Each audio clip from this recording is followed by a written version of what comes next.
On the day of January 29th, 2019, my client Jussie Smollett, famed Empire star, was reported beating outside of a Chicago home in Illinois. Later reports verified that these were actually false claims, and that it seemed my client seemed to have made a drastic mistake. That's something that happens when you tend to gain fame. He wanted to be a bit of a social martyr, because in his mind he figured if these racial beatings can happen to a famous star, what makes you think they're not happening to regular people across the globe? And that was the first thought that popped into Jussie's head when he decided to stage this. Now, I'm not saying what he did was right, but at the same time, you must think.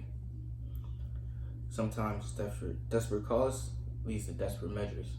And these beatings were something that were not being acknowledged by our own government, and therefore Jussie decided to take it upon his own hands to make a difference.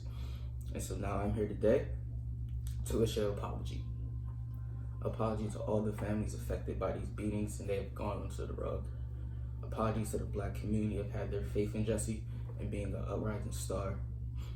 An apology to our nation that these claims have been made, but also like an apology from the nation as well, that these beatings are being dumped and not being acknowledged.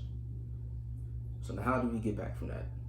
The best way to get back to that is, for lack of better terms, an apology tour. Benjamin Franklin once said, never ruin an apology with an excuse. That's not what we're doing. We're not making excuses for Jussie actions. We're not excusing Jussie actions. We're simply rectifying the situation to make the better out of the problem. And so with that, we came up with the idea to bring even more awareness to these beatings, to get people even more talking about these beatings, to ensure that they do not get swept under the rug anymore.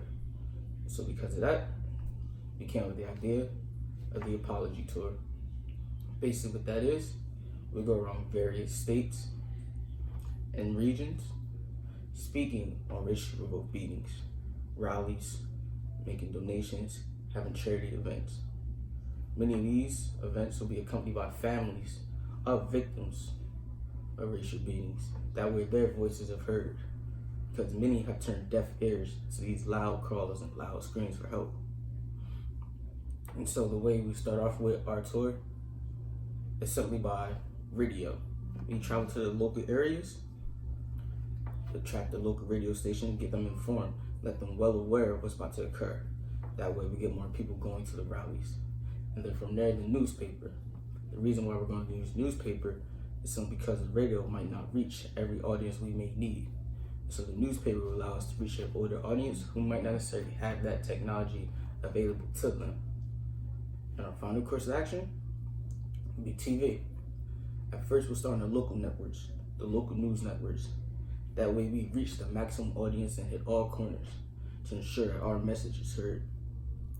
And once we have assembled enough local revenue and local garnishment and local support, we then take it to even bigger TV stations such as NBC, CBS, ABC, CNN, and utmost. The reason we're doing this is because we're going to end the tour for March on Washington.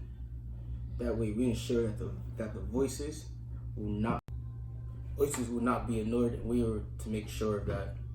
So we would take this right to Washington D.C. front step to ensure that we fix this problem. My client, he made a mistake.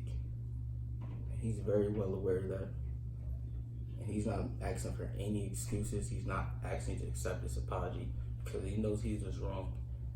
And the only way he could fix this is by going out his way to make sure justice is served to the many families who are victims of racial beatings, whose loved ones are no longer here, whose loved ones are no longer the same.